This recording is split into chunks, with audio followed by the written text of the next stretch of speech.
गांव की बहू। क्या सावित्री, मैंने सुना है कि मालती की बहू ने अपने सास ससुर को घर से निकाल दिया है।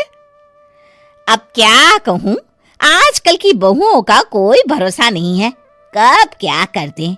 मालती की बहू को देखकर कौन कह सकता था कि वो ऐसी निकलेगी।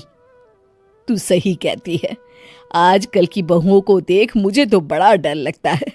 कहीं मेरी बहू भी ऐसी निकल गई तो। नहीं, मैं तो गांव की सीधी सादी लड़की से अपने बेटे की शादी करवाऊंगी। इस तरह एक दिन गायत्री अपने बेटे की शादी गांव में रहने वाली मीना नाम की लड़की से करवा देती है। ये लीजिए माँ जी, आपके लिए गर्मा गर्म नाश्ता और चाय। अरे वाह बहू, सच कह रही हूँ, जब से तू इस घर में आई है मुझे तो बड़ा आराम है। तेरे जैसी बहू तो किस्मत वालों को मिलती है। का माँ जी, अब इतनी भी तारीफ मत करिए ना। धीरे धीरे मीना गायत्री की चहेती बन जाती है और मीना भी गायत्री को कभी शिकायत का मौका नहीं देती थी। फिर एक दिन, ये ले बहू, आज मैं बाजार से तेरे लिए साड़ी लाई हूँ। साड़ी देखते ही मीना का मुंह लटक जाता है। का माँ जी, ये भी कोई साड़ी है? ना, मुझे तो बिल्कुल पसंद नहीं आई। अरे लाना ही था तो कोई अच्छी महंगी वाली साड़ी ले आती मेरे लिए। आप तो ये सस्ती साड़ी उठा लाई। मुझे नहीं ना चाहिए आपकी ये साड़ी, आप ही पहनिए इसे। अरे ये क्या बहू, तू तो आजकल कुछ ज्यादा ही नखरे दिखा रही है।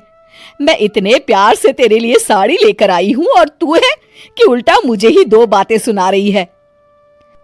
अरे माँ जी, आप अपने लिए तो बड़ी डिजाइनदार और महंगी महंगी साड़ियां खरीदती हैं और मेरे लिए ये सस्ती साड़ी ले आई। आप समझती हैं कि मैं गांव से आई हूँ इसलिए मुझे कुछ नहीं पता। हाँ, अरे कुछ नहीं, तुझे शहर की हवा लग गई है बहू। इस तरह दोनों सास बहू में रोज किसी न किसी बात पर लड़ाइयां शुरू हो जाती थीं। एक दिन गायत्री अपने कुछ सहेलियों को अपने घर चाय पर बुलाती है। अरे बहू, मेरी सहेलियों के लिए बढ़िया चाय नाश्ता तो बना दे। तू कब से ब्यूटी पार्लर जाने लगी है? शहर आए 2 दिन नहीं हुए और देखो महारानी के नखरे शुरू हो गए। बस भी करिए माँ जी, आपसे बहस करने के लिए मेरे पास ना बिल्कुल टाइम नहीं है। आपका क्या है, आप समझती हैं कि मैं गांव से आई हूं तो मुझे कुछ नहीं आता और आप जो रोज रोज मुझसे मेहमान नवाजी करवाती रहती हैं नौकरानी की तरह। मीना के कमरे में जाते ही, अरे ये क्या गायत्री, तू तो अपनी बहू की बड़ी तारीफ कर रही थी, लेकिन ये तो तुझे कुछ समझती ही नहीं। भाई मुझे तो लग रहा था कि तेरी बहू गांव की है तो सीधी सादी होगी, लेकिन इसने तो शहरी बहुओं को भी मात कर दिया। हाँ। अपनी सहेलियों के सामने अपनी बेइज्जती होते देख गायत्री आग बबूला हो जाती है। अरे क्या शहर और क्या गांव, मेरी। अगले दिन से गायत्री अपनी बहू से कोई काम करवाने से पहले 10 बार सोचती थी। ज्यादातर काम वो खुद ही कर लेती थी। अचानक अपनी सास में आए इस बदलाव को देख मीना, लाइए ना माँ जी, मैं कर देती हूँ ना काम। एक बात पूछूं माँ जी, आजकल ना आप बड़ी चुप चुप सी रहती हैं और अब मुझसे झगड़ना तो दूर, मुझसे खुल के बात तक नहीं करती आप। कुछ नहीं बहू, ऐसे ही।